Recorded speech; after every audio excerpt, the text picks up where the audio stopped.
Hi friends, मैं वहीदा और welcome to my channel Waheeda Bilimoria. Friends, आज हम गाला मॉडल पेपर्स जो 2020 के कर रहे हैं उसके पार्ट 2 कर रहे हैं पेपर 3 का। तो चलिए शुरू करते हैं हमारा सेक्शन सी जो 3 मार्क्स के सम्स है। वेलकम डियरेस्ट फ्रेंड्स, अब हम देखेंगे सेक्शन सी जो 3 मार्क्स ईच वाले सम है, जहां पे क्वेश्चन नंबर 27 से 34 तक होंगे। तो इसमें जो पहला है ऑन डिवाइडिंग द पोलिनोमियल, ये पोलिनोमियल आपके लिए दिया गया है जो डिसेंडिंग ऑर्डर के पावर में एडजस्टेड है, जो वैसे ही होना चाहिए। ये पोलिनोमियल है, इसे आपको एक और पोलिनोमियल से डिवाइड करना है, तब आपका क्वोशंट ये आएगा और रिमाइंडर ये आएगा। ये जो पोलिनोमियल है इसे आपको ढूंढना है। तो फ्रेंड्स बहुत सिंपल है, पहले तो हम जो डेटा हमें दिया गया है वो लिखते हैं। ये हमारा पोलिनोमियल है, ये जिससे हम डिवाइड करेंगे वो हमें पता नहीं। क्वोशंट जो है ये हमारा 3x + 10 है और रिमाइंडर जो है ये हमारा 16x - 43। फ्रेंड्स, अब हम ये भली भांति जानते हैं कि जो पोलिनोमियल है जो डिविडेंड है, यानी जिसे हम डिवाइड करने वाले, ये डिविडेंड है। डिविडेंड, ये आपका डिवाइजर, ये आपका क्वोशंट और ये आपका रिमाइंडर।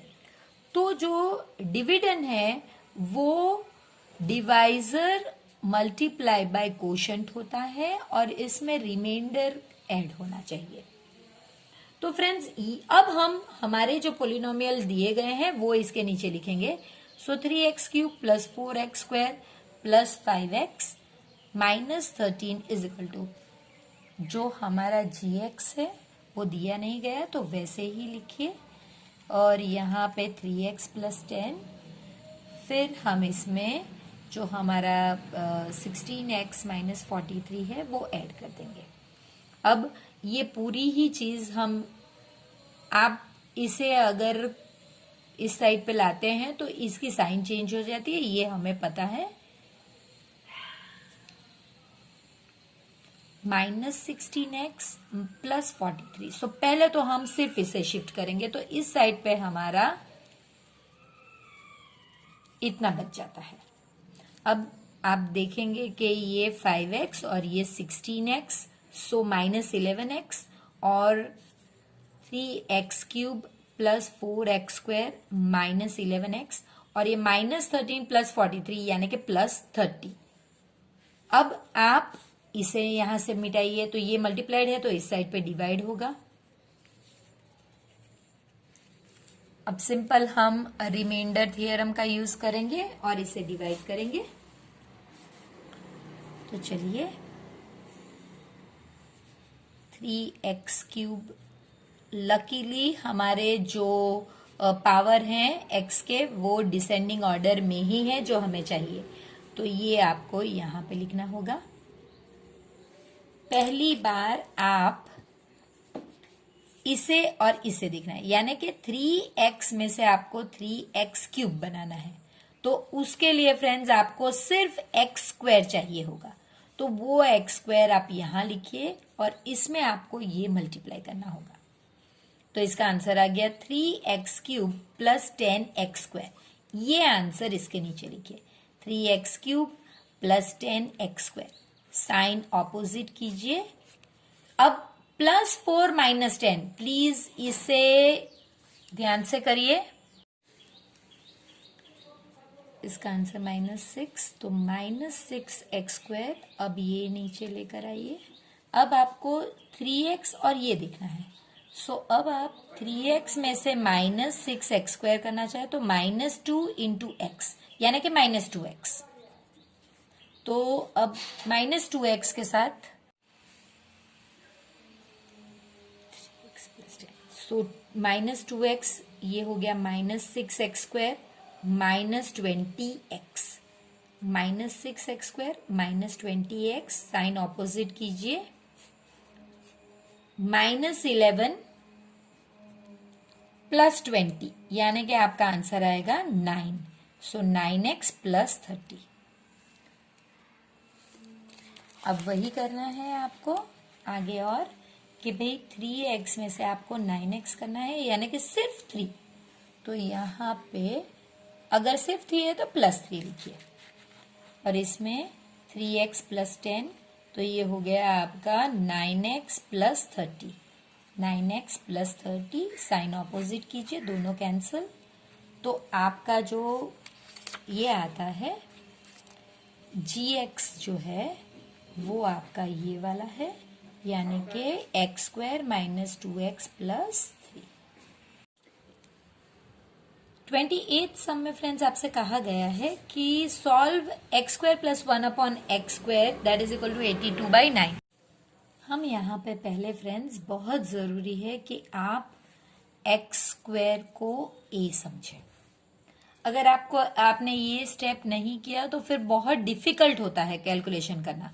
तो अब आपका जो x² है ये सिर्फ a + 1/a that will be 82/9। अब आपके पास एलसीएम आपका 9a हो गया, 9a। आपको सिर्फ इस 9a को 9a × a plus 1/a into, इसके नीचे भी 9a आएगा, 9a। आपके पास ऑलरेडी a है तो 9/9 आएगा, यहाँ पे 82/9 इंटू a/a। तो ये आपका हो गया 9a² plus 9/9a that is equal to 82/9a। अब ये सारे 9 कैंसिल होकर जाएंगे, सो 9a² + 9 is equal to 82a। अब आपको सिर्फ रीअरेंज करना है, 9a² - 82a + 9 is equal to 0। ये बहुत इजी हो गया कंपेयर टू अगर आप ये लेट नहीं करते तो चलिए फिर अब आपके पास बहुत सारे ऑप्शन है, आप जैसे चाहें वैसे इसे सॉल्व कर सकते हैं। 9 9 = 81, 81 के आपको फैक्टर लगाने हैं, इन्हें ऐड करते हुए आंसर -82 लाना है। तो आपको पता है 81 1 ज़ा, और ये ऐड करना है तो दोनों को यही साइन मिलेगी।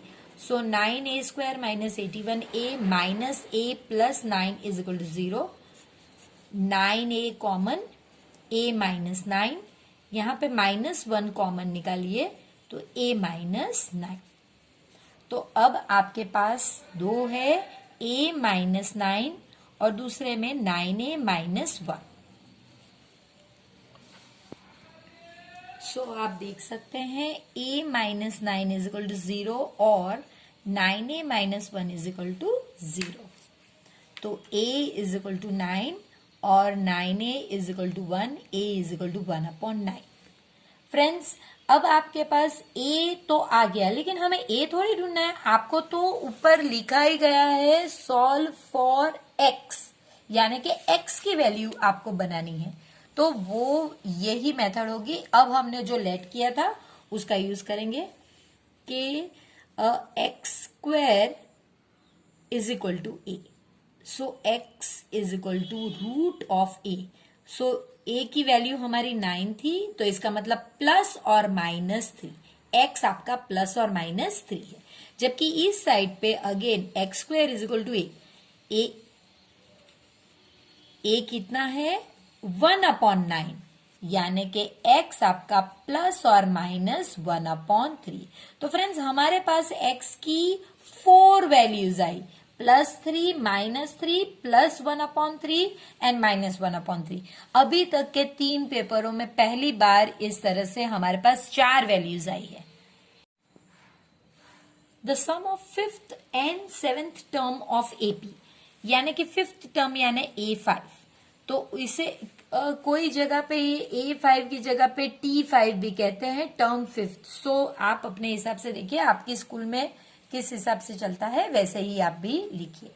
तो यहाँ पे आपसे कहा गया है कि जो आपका 5th टर्म है जो A5 है ये 52 है, नहीं सम, सॉरी ये गलत है।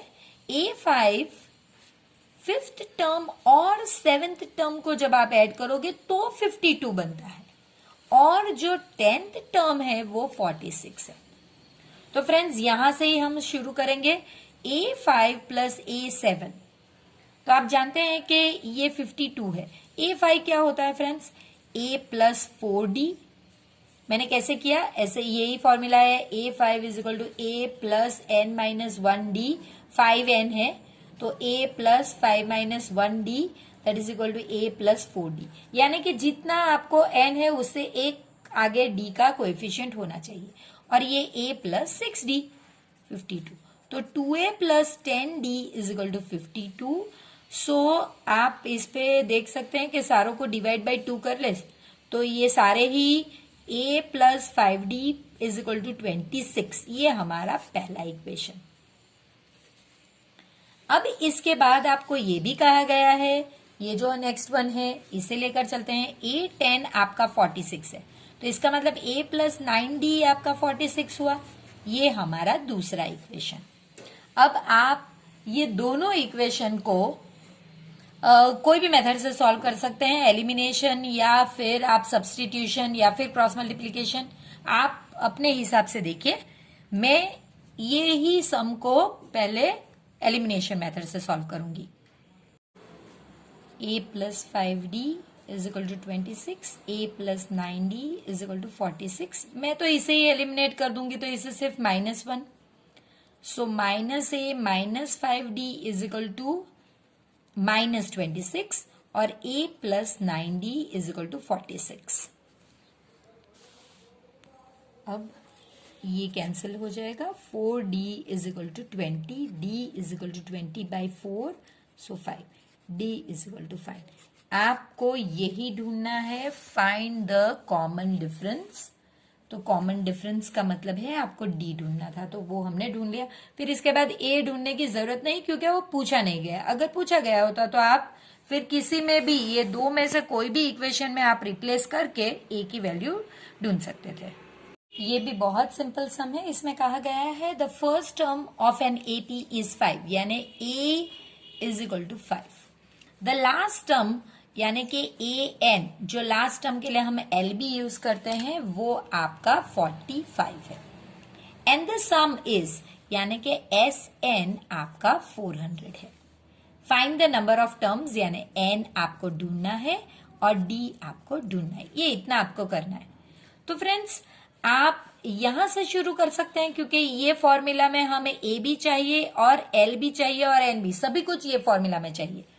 तो आपके पास देखिए SN is equal to N by 2, 2A plus N minus 1D, ये एक फॉर्मूला है। SN is equal to N by 2A plus L, ये वाली फॉर्मूला जब आपके पास लास्ट टर्म दिया गया हो तो ये वाली यूज करनी चाहिए। और एक नेचुरल नंबर के लिए है N प्लस 1 बाई 2, तो आप ये वाली फॉर्मूला यूज करेंगे। तो SN is equal to N by 2A plus L। अब हमारे पास 400 यहां है, N नहीं है, A आपके पास 5 और L भी है, तो ये आपका कितना इजी हो जाता है। पहले इसे निकालिए, तो 800 ये मल्टीप्लाई होगा N और यहाँ पे 50। अब इसे डिवीजन में लाइए, तो 1 जा और 6 जा, सो N तो आपको N इज इक्वल टू 16 मिल गया, जो पॉजिटिव भी होना चाहिए और पॉइंट में भी नहीं होना चाहिए, तो बराबर है। इसके बाद आप कोई भी फॉर्मूला में ले सकते हैं, आप ये फॉर्मूला में भी ले सकते हैं। AN इज इक्वल टू 45, ठीक है, पर अब आपको N मिल गया, तो A16 is equal to A plus 15D, अभी हम लोग ने देखा, तो ये आपका 45 है। A हमें पता नहीं और डिफरेंस भी हमें पता नहीं, तो हम सॉरी A हमें पता है, A 5 है, A हमारे पास 5 है और ये हमें पता नहीं है। तो 45 minus 5 is equal to 15D, 40 by 15 is equal to D, 5 3 जा एंड 5 8 जा, so D is equal to 8/3, तो D भी आपको मिल गया। यही दो चीज आपको ढूंढनी थी। देखिए आपको N और D ढूंढना था, तो हमने दोनों ही ढूंढ लिए हैं। ये सम जो है ये बहुत इंटरेस्टिंग और बहुत इंपॉर्टेंट सम है, लेंदी भी है। अगर आप इसे एक बार सीख लेंगे तो ये आपको कभी नहीं भूलेगा। तो चलिए, कहा है कि find the area of a triangle formed by joining the mid points. Mid points बहुत इंपॉर्टेंट है क्योंकि फॉर्मूला उसी के हिसाब से बनेगी।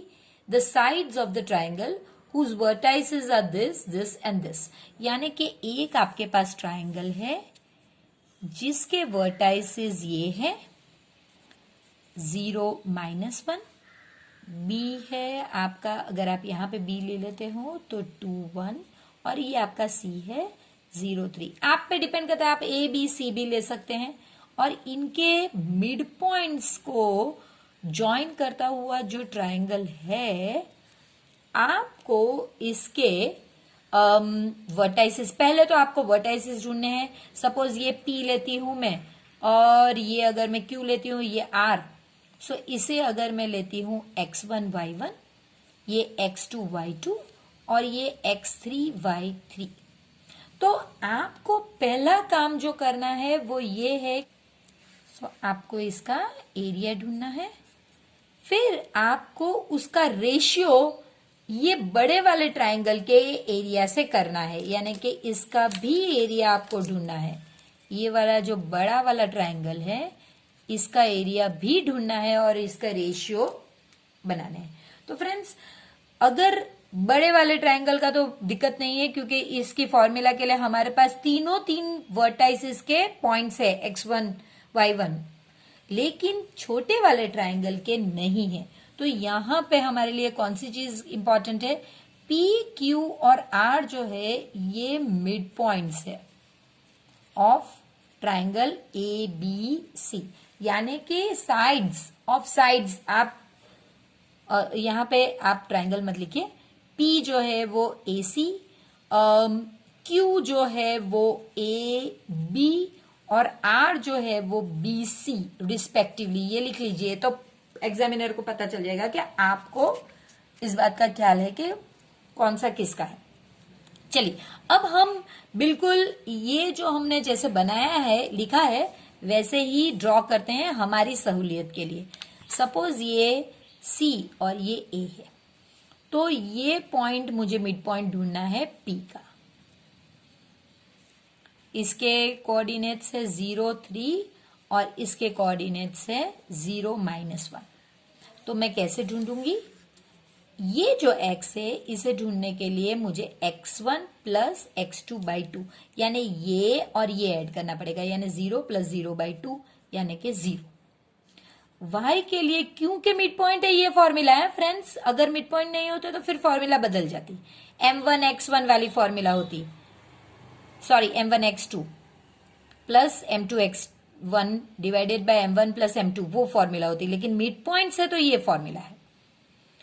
यहाँ पे y1 प्लस y2/2 यानी कि 3 + -1/2 यानी कि 2/2 यानी कि 1। तो आपके p के जो कोऑर्डिनेट्स है वो तो मिल गए 0 1। इसी तरह से अब हम ए बी का ले लेते हैं, ए बी, इसका मिड पॉइंट है कौन सा फ्रेंड्स, क्यू। ए बी के कोऑर्डिनेट्स लिख लीजिए 0 -1 और ये 2 1। चलिए, अब हम यही मेथड है x = x1 + x2/2, तो ये आपका हो गया 0 + 2/2 यानी 2/2 यानी कि 1।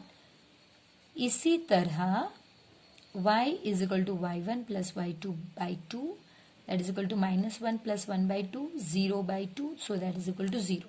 तो इसके कोऑर्डिनेट्स हो गए आपके 1 और 0।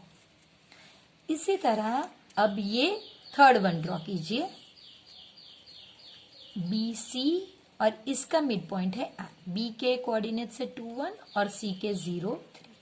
यही मेथड है 2 + 0/2 यानी कि 2/2 यानी कि 1, और y के y1 + y2/2, तो ये हो गया 1 + 3/2 यानी 4/2 यानी 2। तो r के कोऑर्डिनेट से 1 और 2। तो फ्रेंड्स, अब हम बहुत इजीली इनके एरियाज ढूंढ सकते हैं और उनका रेशियो भी। तो चलिए पहले एरिया हम, क्योंकि हमें पहले अंदर वाले का पूछा गया है पी क्यू आर का, तो हम पहले पी क्यू आर का ढूंढेंगे। सो area of triangle P Q are, इसकी फॉर्मूला हमें पता है, हाफ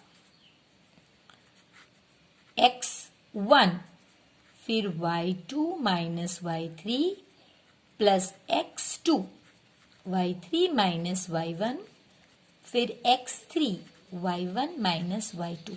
जिन फ्रेंड्स को ये नहीं आता, मैंने ऑलरेडी आपके लिए बताया के रखा था आगे कि ये x1 y1 x2 y2 x3 y3 x1 y1, अगर हम ये x लेते हैं तो ये दो, अगर हम ये लेते हैं तो ये दो, और अगर हम ये लेते हैं तो ये वाले दो सब्ट्रैक्ट करने हैं। इस तरह से आप लिख लेंगे तो बहुत इजी होगा। So half 0 0 minus 2 plus 1 2 minus 1 plus 1 1 minus 0, तो ये हो गया आपका half 0 plus 1 plus 1, so that is equal to half into 2, तो दैट इज इक्वल टू 1। और क्योंकि यूनिट नहीं दिए गए हैं तो आप यूनिट स्क्वायर लिख सकते हैं। इसी तरह अब हम जो ऑलरेडी पॉइंट्स दिए गए थे उनका ले लेते हैं, of triangle A B C. तो ये हाफ, फॉर्मूला तो वही रहेगी, तो आप फॉर्मूला लिख सकते हैं।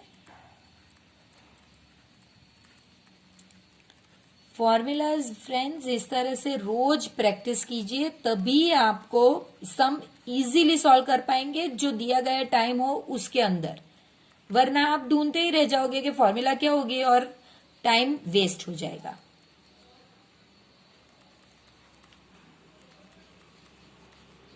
चलिए, तो ये हो गया हमारा 0, ये 3 प्लस 1 4 प्लस 2 इंटू 2 8, और ये तो 0 ही है, तो 0, so that is equal to half into 8, so that is equal to 4 unit square. देखिए अब दोनों का मिल गया, अब आपको रेशियो ढूंढना है, और रेशियो में कहा गया है ऑफ दिस एरिया टू, देखिए ये दिस का क्या मतलब है, पहले आपको जो ढूंढने कहा गया है यानी कि पी क्यू आर, तो दिस का मतलब है P Q R to the area of the given, given आपका ए बी सी था, तो पहले पी क्यू आर आएगा और नीचे ए बी सी आएगा।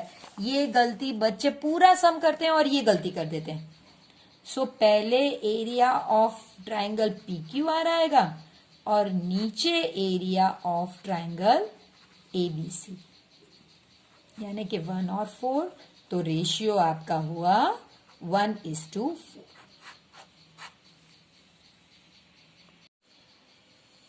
फाइंड द मिसिंग फ्रीक्वेंसी, जो मैंने आपके लिए लिख के रखी है अलग कलर में, of the following data. If the mode आपको दे दिया गया है 39 है, तो फ्रेंड्स जैसे मैंने आपको लास्ट टाइम कहा था, आप पहले मोड की फॉर्मूला लिखिए, तो वो है L plus F1 minus F0 2F1 minus F0 minus F2 into H।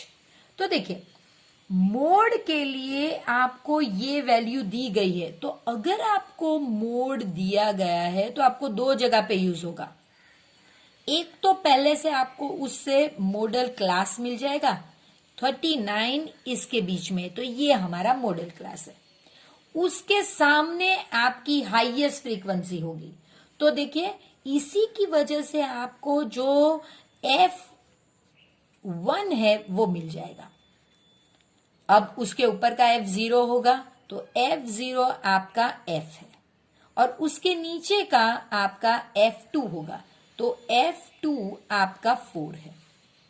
देखिए, और मॉडल क्लास आपका 35 से 45, तो इसकी वजह से आपको L भी मिल गया 35, और इसे आप सब्ट्रैक्ट करोगे तो H आपको 10 मिल गया, यानी कि सभी चीज आपको सिर्फ इसी जगह से मिल गई, कुछ और करना ही नहीं है। तो ये आपका बस अब रिप्लेस कर दीजिए और सम सॉल्व कर दीजिए। ये हो गया आपका 39 35 प्लस वैल्यूज ही आपको रिप्लेस करनी है।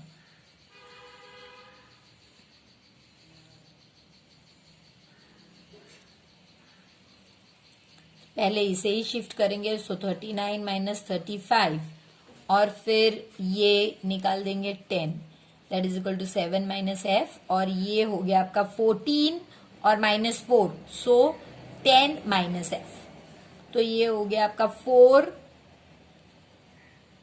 4 by 10 is equal to 7 minus F by 10 minus, अगर आप चाहो तो यहां पे और भी 2 5 अब क्रॉस मल्टीप्लीकेशन कीजिए तो ये काफी इजी रहेगा। 2 10 minus F that is equal to 5 7 minus F, 20 minus 2f is equal to 35 minus 5f। अब आप f को इस साइड पे शिफ्ट कर दीजिए और 20 को इस साइड पे, so minus 2f plus 5f is equal to 35 minus 20, so 3f is equal to 15, f is equal to 15 by 3 और simple f is equal to 5। So आपकी मिसिंग फ्रीक्वेंसी हमने ढूंढ ली है, उसमें कोई यूनिट नहीं है तो बस इतना ही होगा। इसके और में जो है वो भी इसी लेसन से है। So find the missing frequency, normally यही होता है कि जो लेसन का होता है उसी के और में से उसी का लेसन का आता है। Find the missing frequency F1 and F2। अब दो मिसिंग फ्रीक्वेंसी है, लेकिन इस बार आपको मीडियन दिया गया है और एन भी दे दिया गया है। एन यानी क्या फ्रेंड्स, देखिए ये 100 होना चाहिए, एन है ना, तो वो 100 होना चाहिए, लेकिन जब आप ऐड करोगे तो आप देखोगे कि ये 30 40 65 और 75, ये 75 प्लस F1 प्लस F2 भी है। तो यहीं से आपको स्टार्ट करना है कि 75 plus F1 plus F2 is equal to 100, so F1 plus F2 is equal to 100 minus 75 यानी 25। ये बहुत काम आने वाला है। चलिए अब इसका तो हमने काम सॉल्व कर लिया, अब आप मीडियन का लिखिए। तो मीडियन के लिए मैं जैसे कहती हूं पहले हमेशा फॉर्मूला लिखिए। So median is equal to L plus n by 2 minus CFI upon FI into H। जैसे मैंने कहा ये H अगर आप आगे भी लिख ले तो भी चलेगा। अब आपको पहला काम होता है n बाई 2 करना और फिर उसे CFI में देखना। तो चलिए ऊपर चलते हैं। n बाई 2 यानी 100 बाई 2। अब हम थोड़ी 75 प्लस F1 प्लस F2 लेंगे, हमारे पास 100 डायरेक्ट दिया गया है, तो 50।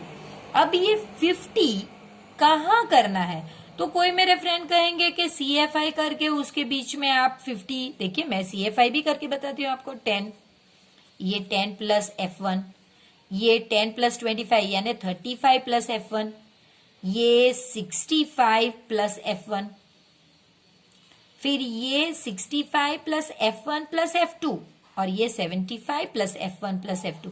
तो ये 50 क्या मैं यहां डालूं? नहीं फ्रेंड्स, ये मिस्टेक होती है बच्चों की। तो अगेन हमारे पास जो मीडियन दिया गया है ना वो हमारे काम आएगा। तो चलिए देखिए, मैं जो है मीडियन का यूज करूंगी कि मेरा मीडियन 32 है, यानी कि इस पे से मुझे मीडियन क्लास मिलना चाहिए। 32 इस जगह पे होता है, तो 30 से 40 के बीच में, तो मेरा L 30। देखिए अब याद कीजिए मीडियन होता है तो हम इस तरह का कुछ करते हैं जहां पे यहां यहां और यहां।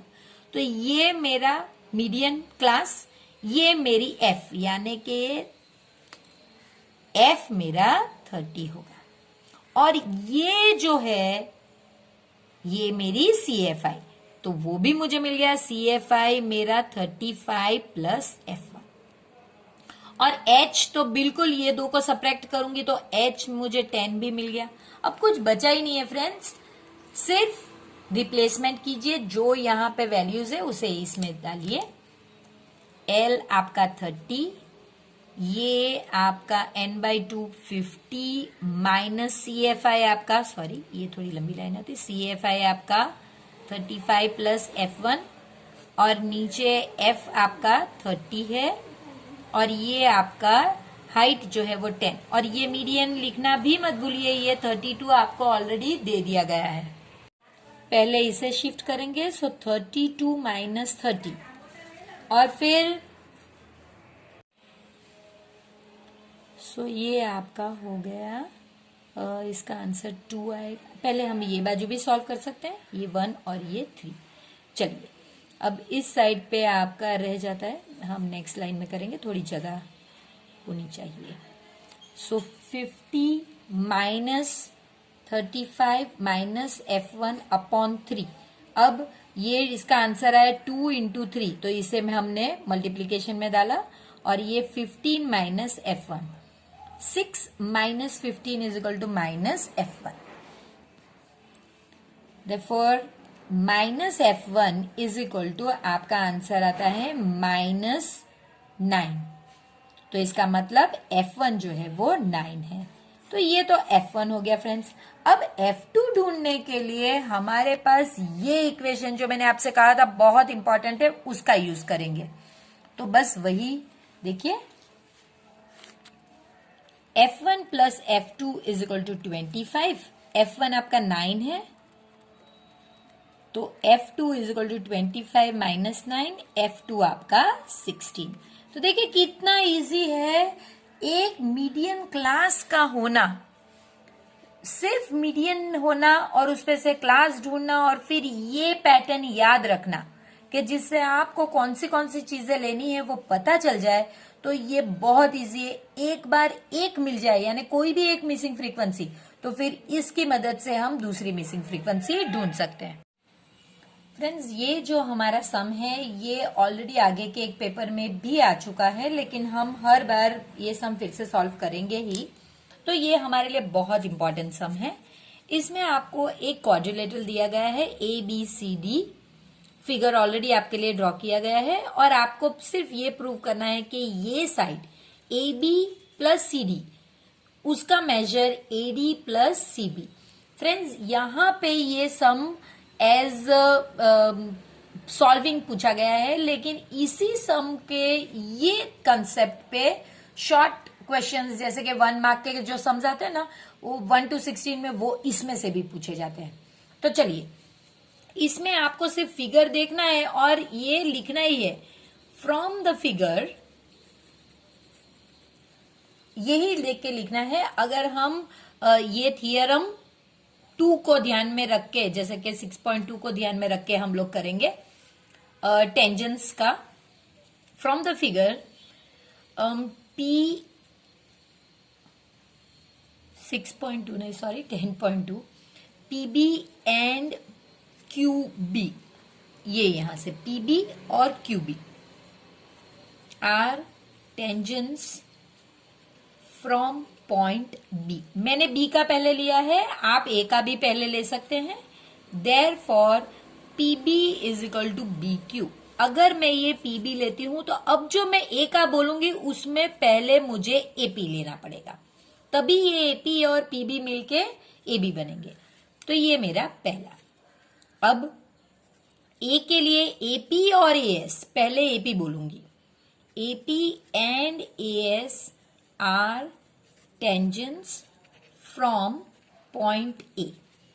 Therefore AP is equal to AS, ये 2। तो ये आपके अंडरस्टैंडिंग के लिए है कि AP प्लस PB को मिलाकर मेरा AB बन जाएगा, यानी कि ये जो लेफ्ट हैंड साइड का पहली चीज है वो बन गई। अब मुझे CD पे कॉन्सेंट्रेट करना है। DS and DR are tangents from point D। तो DR is equal to DS। अब मैंने अगर DR लिया है तो यहां पे C के बात करते समय मुझे CR पहले लेना होगा। तो अब वही लिखिए कि CQ एंड CR, यहां पे आप कुछ भी लिख सकते हैं, कोई भी ऑर्डरिंग की जरूरत नहीं है यहां पे। टेंजेंट्स फ्रॉम पॉइंट C, लेकिन यहां पे CR पहले लीजिए। तो देखिए अब DR और CR मिलकर DC बना देंगे। तो ये देखिए दोनों चीज हमने अब ऐड करेंगे तो दोनों चीज हमें मिल गए और ये रीअरेंज करने पे मिल जाएगी। तो तो ये हमारा थर्ड और ये फोर्थ। अब आपको ये चारों को एक साथ सिर्फ ऐड ही करना है, तो वही आप लिखेंगे कि एडिंग 1, 2, 3 एंड 4। तो आपको क्या मिलेगा? PB plus AP plus DR plus CR is equal to, अब इधर भी आप इसी तरह से पहले तो जो किया है वही लिखिए, फिर रीअरेंज करिए। तो ये मिलाकर देखिए, हमने ऑलरेडी ऊपर लिख लिया है, ये AB है और ये CD या DC, आप जो भी लिख सके। अब BQ के साथ CQ ऐड करेंगे और AS के साथ DS ऐड करेंगे। तो चलिए, ये आपका जैसे है वैसे ही रहा, और यहां पे BQ और CQ बनाकर BC बनते हैं और AS और DS मिलाकर AD बनते हैं। तो यही हमें प्रूफ करना है। फ्रेंड्स, ये बहुत इंटरेस्टिंग सम है। इसमें आपको ये शेडेड एरिया ड्रॉ करना है। अगर आप गौर से देखें फ्रेंड्स, तो आप पहले कुछ इस तरह से एक ट्रायंगल का और ये आपका सेगमेंट है। इस सेगमेंट का अगर आप एरिया ढूंढ लेते हैं, ये मैंने मैग्नीफाई करके रखा है ताकि बड़ा दिखे। ये एक्चुअली में ये वाला पार्ट है। सो मैं ये सेक्टर ढूंढूंगी और उसमें से ये ट्रायंगल का एरिया सबट्रैक्ट कर दूंगी, तो मुझे ये सेगमेंट मिलेगा। फिर मैं इसमें से एक सेमी सर्कल, यानी देखिए सिर्फ इतना ही फिगर देखिए, ये सेमी सर्कल में से मैं ये वाला जो मैंने ढूंढा है ये माइनस कर दूंगी, तो मुझे ये फिगर मिल जाएगा। तो चलिए शुरू करते हैं पहले सेक्टर से। तो आपको पता है कि ये राइट एंगल है, ये 14 है, ये 14 और ABC। तो आपको ये अभी ये पहले segment, so area of a segment is equal to area of sector minus area of triangle. तो क्योंकि ये जो है एक राइट एंगल ट्राइंगल है, तो ये बहुत इजीली हम लोग कर सकते हैं। इसकी फॉर्मूला तो हमें पता है, θ/360 इंटू πr²।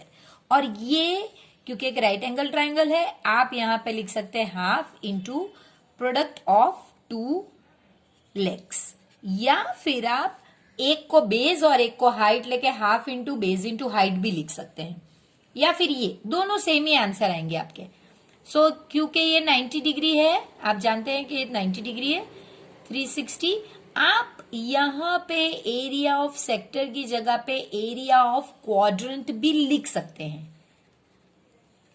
जब भी यहां पे राइट एंगल हो, ये एरिया ऑफ क्वाड्रेंट भी होता है, और एरिया ऑफ क्वाड्रेंट का फॉर्मूला हमें पता है 1/4 πr²। ये भी आप डायरेक्टली लिख सकते हैं, वरना यहां पे भी ये वही होगा, πr²।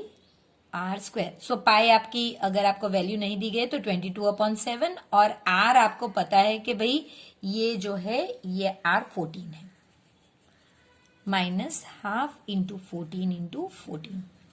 तो ये हो गया आपका 1 जा और 2 जा, 1 जा 4 जा, 2 1 जा, 2 2 जा, 1 जा 7 जा। तो ये अब सिंप्लीफाई हो गया, 154 माइनस 1 जा 7 जा 98।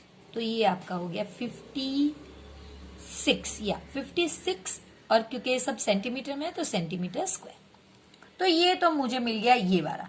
तो मुझे अब सिंपल से अगर सबट्रैक्ट करना है, तो देखिए ये सेमी सर्कल है, उसमें से मुझे ये वाला जो मैंने ढूंढ लिया है ये कितना है, ये वाला 56 सेंटीमीटर स्क्वायर को सबट्रैक्ट करना है। लेकिन क्या ये इतना इजी है?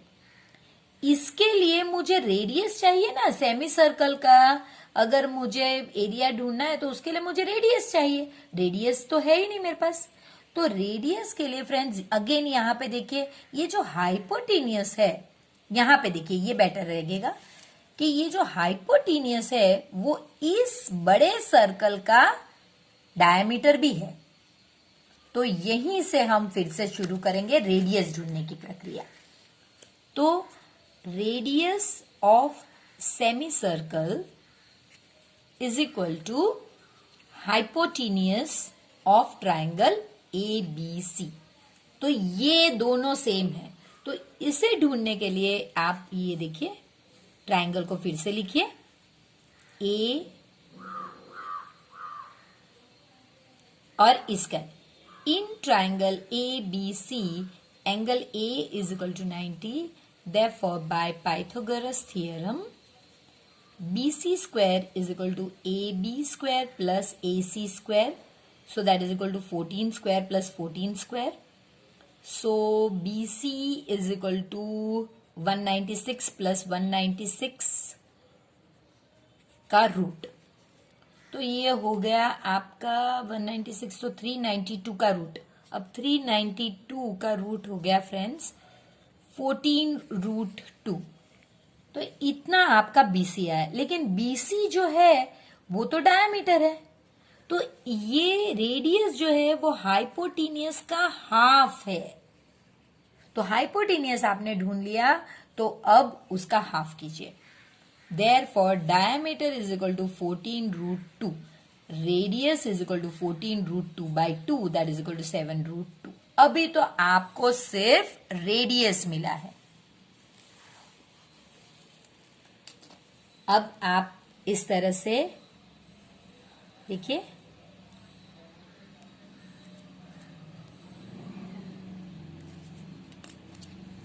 यहां से यहां तक आपका ये जो रेडियस है 7√2 है, ये आपने ढूंढ लिया है, ये आपका 56 सेंटीमीटर स्क्वायर है। तो बस अब आप एरिया ऑफ शेडेड, ये जो शेडेड पोर्शन है इसे हम रेड में शेड करते हैं, जो हम एक्चुअली ढूंढना चाहते हैं, ये वाला। So area of shaded portion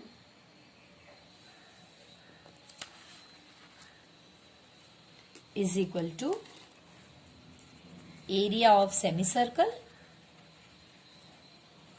minus area of segment जो हमने ढूंढा था। तो ये तो हमें पता है सेमी सर्कल का πr²/2, और यहां पे आंसर ऑलरेडी हमने 56 ढूंढ लिया है। 22/7 इंटू 7√2 इंटू 7√2/2, ये 2 रूट और ये कैंसिल हो गया, ये और ये कैंसिल हो गया, तो ये आपका हो गया -56। सो 154 माइनस 56 यानी कि 98 सेंटीमीटर स्क्वायर।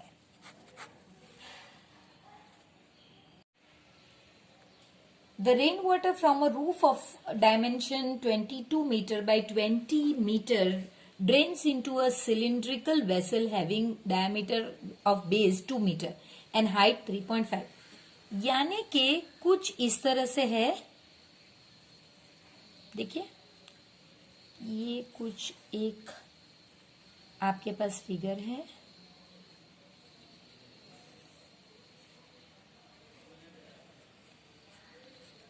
इस तरह से यहां से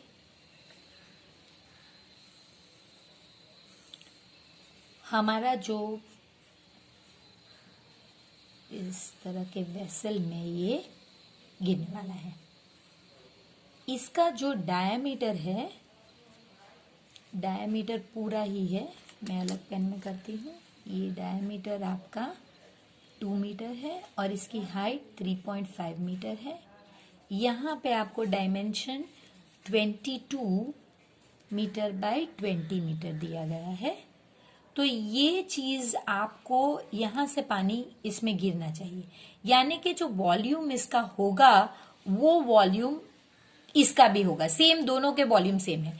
यहाँ पे फ्रेंड्स आप जानते हैं कि अगर ये एक क्यूबॉइड है तो इसकी हाइट मिसिंग है, तो वही जैसे आप ढूंढोगे तो आपको हाइट मिल जाएगी, और वही तो आपको पूछा गया है कि if the rain water collected from the roof just fills off the cylindrical then find the rainfall, यानी कि आपको हाइट मिलेगी। उसके बाद आप वॉल्यूम जो है वो ढूंढोगे और उसे कन्वर्ट करोगे सेंटीमीटर में। तो चलिए बहुत सिंपल सम है, शुरू करते हैं। पहले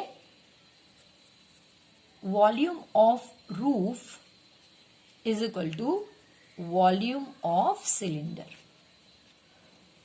तो वॉल्यूम ऑफ रूफ की फॉर्मूला है L into B into H, और ये दोनों सेम है क्योंकि इससे खाली करके ये भरते हैं, तो दोनों का वॉल्यूम तो सेम ही होगा। और इसकी फॉर्मूला है पाई आर स्क्वायर एच। यहाँ पे 22 इंटू 20 इंटू हाइट नहीं पता है, यहाँ पे 22/7। रेडियस आपका डायमीटर 2 है तो रेडियस 1 होगा, 1 इंटू 1, और हाइट 35/10। 1 जा 5 जा 5 1 जा 2 जा 1 जा 11 जा। सो 11 आपका वॉल्यूम तो मिल गया आपको। अब आप 11 को इसके नीचे लेकर आइए, सॉरी, इसे यहां पे अगर लेकर आएंगे तो मुश्किल हो सकती है। h इज इक्वल टू 11, इसको इसके नीचे ले लीजिए, 1 जा 2 जा, सो 1/40। ये आपका मीटर में आंसर है फ्रेंड्स। तो इसका मतलब h is equal two centimetre में अगर कन्वर्ट करेंगे तो देखिए ये आपका 0.025 मीटर होगा। इसे आपको सेंटीमीटर में कन्वर्ट करना है। तो ये आपका सिंपल है, 1 metre is equal to 100 centimetre. So 0.025 metre is equal to how much? 0.025 into 100, that is equal to 25/1000 into 100, that is equal to 2.5 centimetre. तो ये आपकी रेनफॉल की हाइट है कि इतना सेंटीमीटर में रेनफॉल हुआ था। तो उसके लिए फ्रेंड्स हमने पहले क्या किया, हमने वॉल्यूम ढूंढ लिया जो 11 आया था। इसका आंसर देखिए, ये वॉल्यूम जो है इसका आंसर 11 आया था जब आप सॉल्व करोगे तो। फिर हमने 11 से इसके डायमेंशंस को डिवाइड किया और जो मिली वो हाइट है, तो वो उतना वो मीटर में था, उसे कन्वर्ट किया सेंटीमीटर में। अब 34 में फ्रेंड्स, एक जूस सेलर जो है वो अपने कस्टमर को ग्लास में, जो फिगर में दिया गया है जो मैं आपके लिए ड्रॉ करूंगी, उसमें वो ग्लास सर्व ये करता है, जूस को सर्व करता है। अब जो डायमीटर है अंदर का, ये जैसे कि ये सिलेंडर है जिसमें वो सिलिंड्रिकल फॉर्म में, ये नॉर्मली ग्लास ऐसे होते हैं, तो वो ऐसे ग्लास में सर्व करता है जिसकी हाइट जो है ये हाइट उसकी 10 सेंटीमीटर है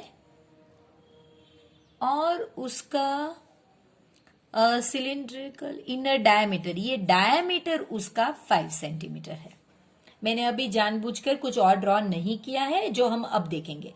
अब वो इसमें ये करता है, लुच्चाई करता है या फिर वो चीट करता है अपने कस्टमरों को। उसका जो ग्लास है वो नीचे से इस तरह से उसमें एक डेंट है, यानी कि उसने इसमें डेंट दिखाया है, और ये डेंट जो है वो हेमिस्फेरिकल शेप में है। तो फ्रेंड्स उसका एपेरेंट, तो पहले आपको पता होना चाहिए कि एपेरेंट का क्या मतलब है। एपेरेंट यानी व्हाट यू कैन सी। तो बाहर से तो कस्टमर को यही लगेगा कि उसे पूरा ग्लास जूस का मिल रहा है, लेकिन एक्चुअल में उसे इतना कम मिल रहा है। यानी एक सिलेंडर का आपको वॉल्यूम निकालना है और उसमें से आपको, कैपेसिटी और वॉल्यूम एक ही होता है, तो उसमें से आपको ये हेमिस्फीयर का कैपेसिटी या वॉल्यूम जो है वो सब्ट्रैक्ट करना होता है। तो चलिए कैसे करेंगे। तो एपेरेंट कैपेसिटी जो है आपकी वो है आपका वॉल्यूम ऑफ सिलेंडर। तो ये तो हमें पता ही है, तो इसकी फॉर्मूला है पाई आर स्क्वायर एच। तो पाई आपको 314/100 लेने को कहा गया है। रेडियस आपका, अगर आपका डायमीटर 5 है तो रेडियस 5/2 होगा, 5/2 इंटू 5/2, और ये 10, तो ये 10 हो गया, और ये हो गया 2, और ये हो गया 1।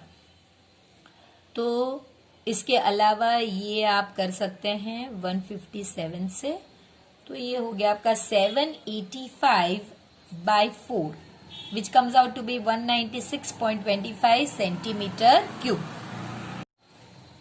क्यूब इसके लिए फ्रेंड्स, क्योंकि हम वॉल्यूम ढूंढ रहे हैं। अब एक्चुअल कैपेसिटी उसकी कितनी है, तो एक्चुअल कैपेसिटी ये एपरेंट कैपेसिटी जो है उसमें से आपको हेमिस्फीयर का वॉल्यूम सब्ट्रैक्ट करना होगा। तो ये तो हमने ढूंढ लिया है एपरेंट, तो वो तो सिर्फ हम नंबर लिखेंगे 196.25, जबकि इसका हमें फॉर्मूला, क्योंकि ये हेमिस्फीयर है तो आपको इसकी फॉर्मूला इस तरह से लिखनी होगी और इसे कैलकुलेट भी करना होगा। अगर आप अलग से करके रखना चाहे यहाँ पे तो वो भी आप कर सकते हैं। यहाँ पे रेडियस सेम वैसे ही होगा जैसे हमने आगे किया हुआ है। अगर आप चाहते तो यहाँ पे भी कॉमन निकाल सकते थे, वो काफी इजी रहता। तो जब आप बेसिक समझ गए सम क्या है तो आप अपनी तरह से अलग अलग ट्राई कर सकते हैं फ्रेंड्स।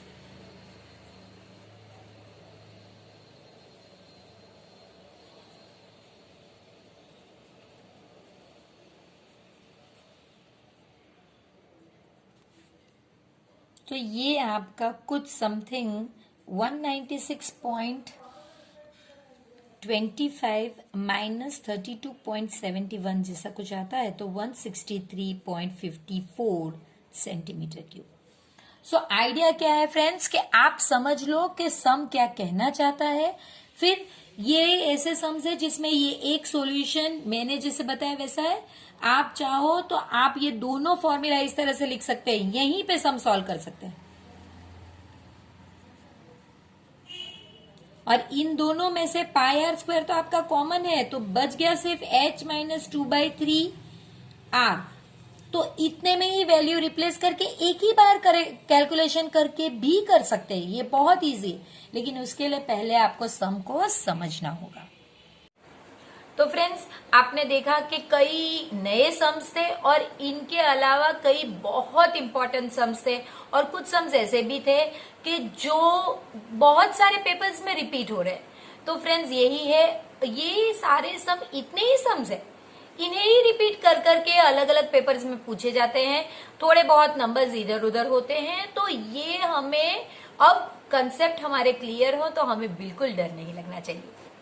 तो फ्रेंड्स, जब तक मैं पार्ट 3 लेकर आती हूँ इस वीडियो का, तब तक आपको सम्स प्रैक्टिस करने हैं और फटाफट से सिर्फ एक ही काम करना है, चैनल को सब्सक्राइब करना है।